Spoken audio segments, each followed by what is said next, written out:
पिछले कुछ हफ्तों से आपने रशिया पर आर्थिक प्रतिबंध लगाए जाने के बारे में न्यूज बार बार सुनी होगी।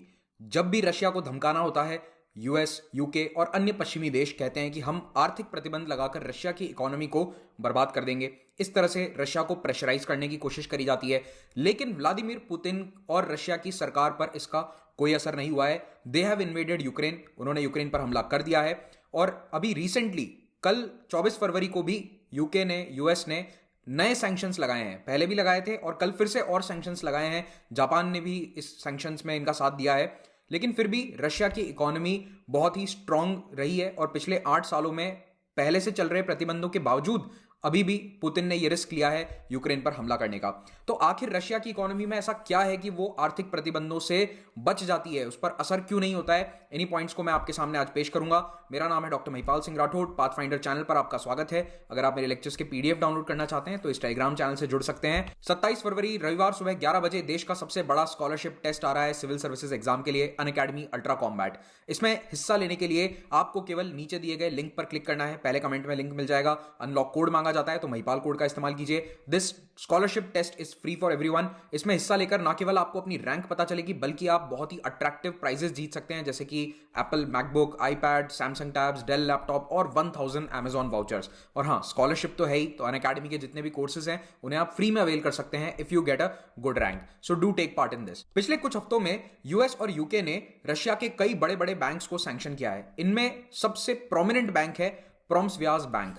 ये बैंक इसलिए इंपॉर्टेंट है क्योंकि रशिया की गवर्नमेंट के लिए ये फाइनेंशियल डील्स करवाता है डिफेंस सेक्टर में। तो वैसे तो सारे ही बैंक्स इंपॉर्टेंट होते हैं, लेकिन इस बैंक की काफी बड़ी इंपॉर्टेंस है। It is like a military bank of Russia.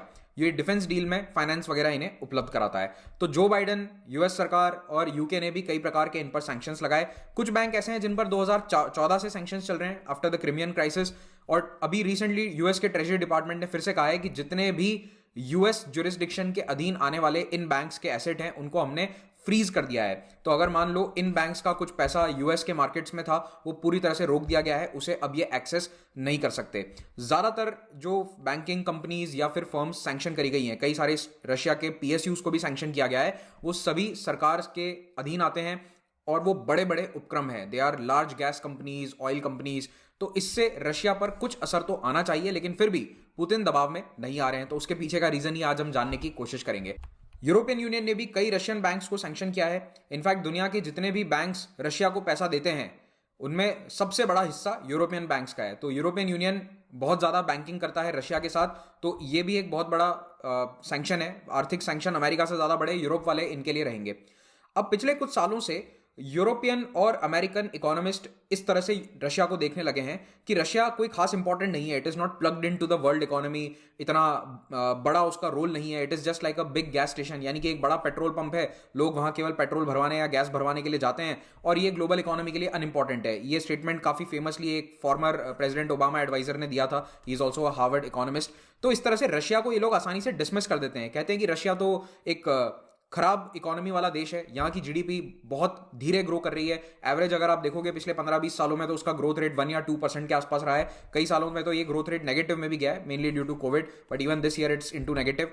और रशिया की आबादी भी कम हो रही है, तो ग्रोथ होगी कहां से? इनकी आबादी पिछले 15 सालों में पहली बार सिकुड़ गई है, कम हो गई है आबादी।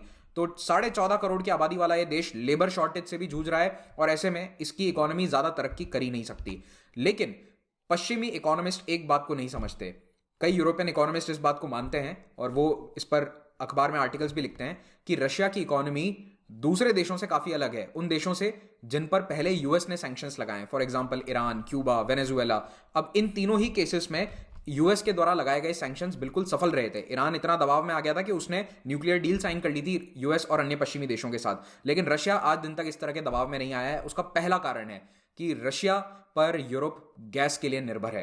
तो देखिए, रशिया दुनिया के सबसे बड़े गैस प्रोड्यूसर्स में से एक है और यूरोपियन देश जो काफी ठंडे होते हैं, यहां पर घर घर में गैस की सप्लाई होती है क्योंकि उनके घरों को गर्म रखने के लिए उस गैस को जलाया जाता है।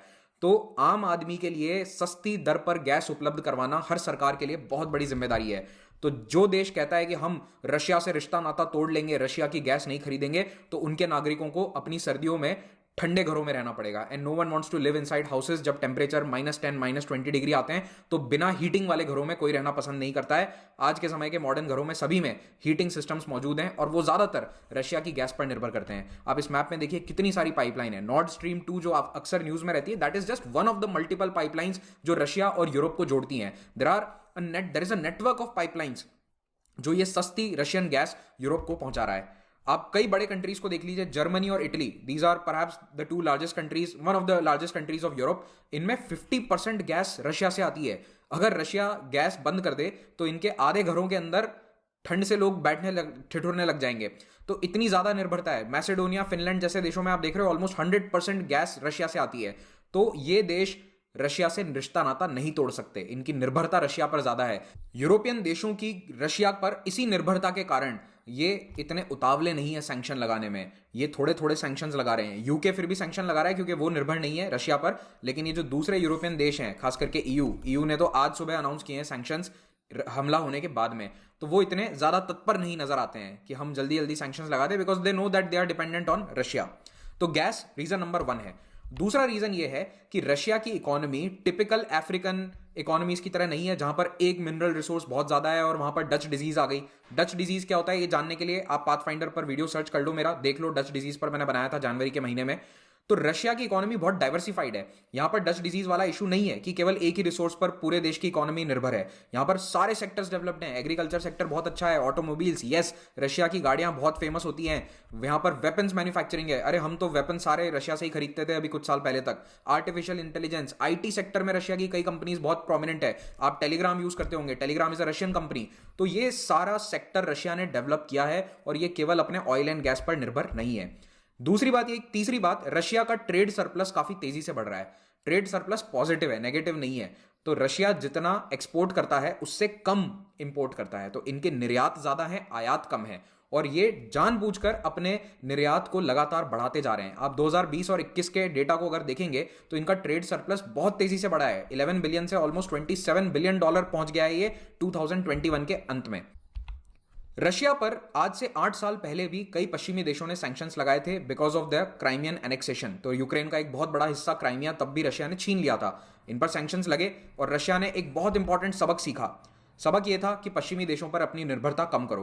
तो क्राइमिया वाले सैंक्शंस ने इन्हें नुकसान पहुंचाया था। आप देखिए इन्फ्लेशन 14-15% के आसपास पहुंच गया था। It is very high, 14-15% inflation पहुंच गया था यहाँ 2015 में। तो धीरे धीरे वो कम हुआ, अब वापस तेजी से बढ़ रहा है। तो रशिया को उस समय समझ में आया कि हमें पश्चिमी देशों पर निर्भरता कम करनी है। तो पहला, डॉलर्स को अपने इकोनॉमी से दूर करो, डॉलर पर निर्भरता कम करो, पश्चिमी देशों से फॉरेन इन्वेस्टमेंट लेना कम करो। पश्चिमी देश अगर आपके देश में आकर इन्वेस्टमेंट कर भी रहे हैं तो कोशिश करो कि कम रहे। और तीसरा, सैंक्शन प्रूफ बनाओ रशियन इकोनॉमी को।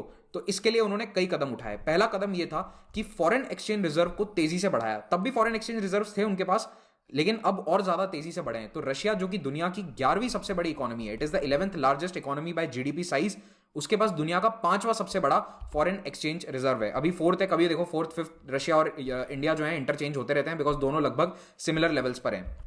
तो रशिया जो कि भारत से ऑलमोस्ट आधी है इकोनॉमी की साइज, उसका फॉरेन एक्सचेंज रिजर्व हमारे लगभग बराबर है, $640 बिलियन के आसपास। और उसमें भी वो गोल्ड की संख्या बढ़ाता जा रहा है। तो जो गोल्ड का आप देखोगे शेयर है वो बढ़ रहा है यहां पर, और दूसरे करेंसी का जो शेयर होता है इस फॉरेन एक्सचेंज में उसे घटाया जा रहा है। तो ये 630 बिलियन या $640 बिलियन जो हैं, ये इनके लिए एक बहुत अच्छा कुशनिंग का काम करते हैं। अगर कभी सैंक्शंस लगे तो इन्हें पैसों की जरूरत होगी, रूबल कमजोर होगा, इनकी जो करेंसी है वो दुनिया के मार्केट्स में उसकी वैल्यू गिरेगी, जैसा अभी हो रहा है। रूबल अपने सबसे कमजोर स्तर पर है, लेकिन रशिया अपने फॉरेन एक्सचेंज रिजर्व का फायदा उठाकर उसी पैसे से रूबल को फिर से खरीद लेगा, जिससे उनके करेंसी के गिरने की जो रफ्तार है वो कम हो जाती है। So the rouble will not fall as much because somebody is buying it in the market. उसे फिर से रशियन सरकार ही खरीद लेगी। और जिन कंपनीज को, जिन बैंक्स को नुकसान होगा, फॉरेन उनके एसेट्स फ्रीज हो गए, उनको भी इस फंड से पैसा दिया जा सकता है। तो कुल मिलाकर रशिया कुछ महीनों तक अपनी इकोनॉमी को बड़े आराम से इस फंड के सहारे चला सकता है। और गोल्ड रिजर्व देखिए आप रशिया के, लगातार गोल्ड रिजर्व इनके बढ़ते जा रहे हैं और अगले साल तक हो सकता है ये फ्रांस और इटली को बीट करके तीसरे नंबर पर आ जाएं in their amount of gold reserves. तो यूएस, जर्मनी के बाद शायद ये तीसरे नंबर पर होगा, रशिया नेक्स्ट ईयर अभी 5वें नंबर पर है। फिर फॉरेन एक्सचेंज में भी क्या होता है कि आप अपनी फॉरेन एक्सचेंज को अलग अलग करेंसीज में रखते हैं, राइट? तो एक समय ऐसा था जब इनका फॉरेन एक्सचेंज काफी ज्यादा अमाउंट में डॉलर्स में था, अब उन्होंने उसको कम कर दिया है। आज के समय 2020 के अंत में केवल 16% रशिया का फॉरेन एक्सचेंज डॉलर में था और लगभग 13% अब वो चाइनीज रेनबिनबी में कन्वर्ट हो गया है। तो चाइनीज करेंसी में निर्भरता बढ़ रही है और डॉलर पे घट रही है। अभी भी यूरोप पे 32% है, तो ये वाला इनका बहुत बड़ा प्रॉब्लम है। लेकिन उन्हें पता है कि यूरोप की नब्ज उन्होंने पकड़ रखी है, वो गैस की पाइपलाइंस। जिस दिन उस नब्ज को दबा दिया, यूरोप चुपचाप उन्हें पैसा रिलीज कर देगा। तो यूरो से उनको कोई खतरा नहीं है। They still have 32% of their foreign exchange reserve in the form of euro and some of it is in pounds. ठीक है, ग्रेट ब्रिटिश पाउंड में है। तो आज से 5-6 साल पहले जहां रशियन फॉरेन एक्सचेंज 40% डॉलर में हुआ करता था, आज वो केवल 16% पर आ गया है। और ये बाय डिजाइन हुआ है, अपने आप नहीं हुआ है। इन्होंने पॉलिसीज ऐसी बनाई क्योंकि इन्हें पता था कि कभी ना कभी सैंक्शंस लगने हैं और जिस दिन सैंक्शन लगेंगे उस दिन हमारी इकोनॉमी पे ज्यादा असर नहीं आए। दूसरा, ये रशियन इकोनॉमी की दिशा को मोड़ रहे हैं। रशियन इकोनॉमी को फॉरेन लोन पर कम से कम निर्भर रखा जाए और अपने ही इन्वेस्टमेंट्स पर या दूसरे देश जैसे कि भारत, चाइना, यहां से इन्वेस्टमेंट लाया जाए, इसकी कोशिश हो रही है। कुछ समय पहले यूरेशियन इकोनॉमिक यूनियन में जोड़ने के लिए भारत को भी रशिया काफी कह रहा था कि आप भी इसमें जुड़ जाओ, तो इंडिया से भी ट्रेड अपॉर्चुनिटीज इनकी बढ़ जाएगी। रशिया का अगर आप ट्रेड सरप्लस देखोगे तो काफी बड़ा है वो। अगर आप देखें तो इनके एक्सपोर्ट 60% बढ़ गए हैं एक साल में। 2020 से 21 में इनके एक्सपोर्ट 60% बढ़ जाते हैं। तो एक्सपोर्ट्स बढ़े हैं 60% की दर से, लेकिन इंपोर्ट यानी कि आयात बढ़ा है 22% की दर से। तो इंपोर्ट धीरे धीरे बढ़ रहा है और एक्सपोर्ट बहुत तेजी से बढ़ रहा है, और इसी के कारण उनका ट्रेड सरप्लस है। They have a positive trade surplus of $190 billion, which is a big number. फिर अगर आप रशियन सेंट्रल बैंक का डेटा देखें तो आज जितने भी रशियन बैंक्स हैं उनके फॉरेन एसेट्स $200 बिलियन और फॉरेन लाइबिलिटी $135 बिलियन के हैं। तो लगभग $350 बिलियन के आसपास का एक्सपोजर है। इसमें से आधा डॉलर के फॉर्म में है, लेकिन ये पहले 81% था जो अब घटकर 53% पर आ चुका है। तो ये पहले 81% डॉलर्स के फॉर्म में था, now this is down to 53। So again थोड़ा सा इंपैक्ट कम होगा। देखो, सैंक्शंस का असर होता है, डेफिनेटली इकोनॉमी पर असर होता है, लेकिन इतना नहीं है कि देश हिल जाए और अपनी पॉलिसी से हट जाए। फिर रशिया को यह भी पता था कि स्विफ्ट वाले सैंक्शंस कभी ना कभी आएंगे। हालांकि कल रात को जो बाइडेन ने मना कर दिया कि अभी हम स्विफ्ट सैंक्शंस नहीं लगा रहे हैं, they are maybe waiting for it. But India, Russia, China मिलकर स्विफ्ट का ऑल्टरनेटिव 2 साल पहले से ढूंढ रहे हैं।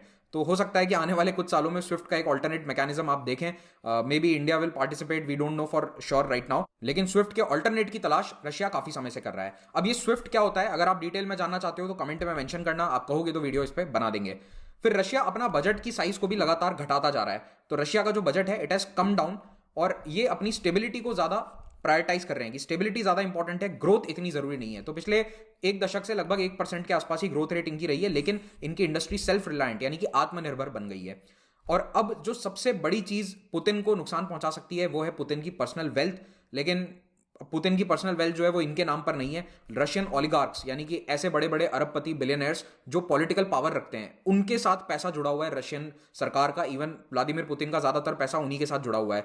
तो ये अल्ट्रा रिच इंडिविजुअल्स हैं, इनमें से कई सारे लोग लंदन में भी रहते हैं, यूके में इनके बिजनेसेस हैं because of the financial markets. तो इन पर भी सैंक्शंस लगाए गए थे 2014 में, और अब फिर से इन पर यूके सैंक्शन लगाने की कोशिश कर रहा है। लंदन इसके लिए बहुत नोटोरियस है। कई सारे रशियन बिलियनर्स लंदन में रहते हैं, क्लब्स के ओनर हैं, जैसे कि रोमन अब्रामोविच का आपने नाम सुना होगा, चेल्सी के जो ओनर हैं। तो अब देखो, इन पर इतना टारगेट किया जा रहा है कि शायद ये कभी लौटकर वापस यूके ना आ पाए।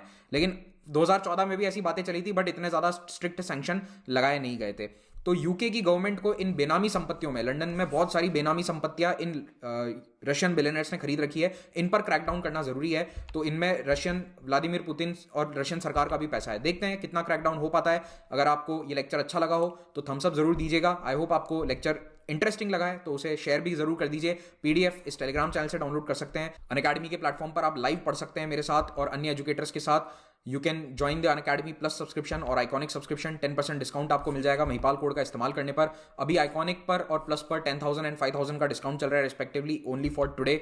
मेरा मॉडर्न इंडियन हिस्ट्री का कोर्स ऑनगोइंग है, लिंक नीचे डिस्क्रिप्शन में आपको मिल जाएगा। इसे जरूर ज्वाइन कीजिए। सुबह 8 से 10 बजे इसकी क्लास होती है। हमारे नए बैचेस आज स्टार्ट हो रहे हैं। कोई भी डाउट है तो इस नंबर पर कॉल कर सकते हैं आप regarding the courses etcetera. Iconic subscription के बेनिफिट्स आप यहाँ देख सकते हैं। 1-on-1 मेंटरिंग है, EMI ऑप्शन पर सारे कोर्स अवेल कर सकते हैं। हमारी टेस्ट सीरीज को आप ज्वाइन जरूर कीजिए, it is curated for 2022। There are some other test series as well. Thank you so much. Have a great day.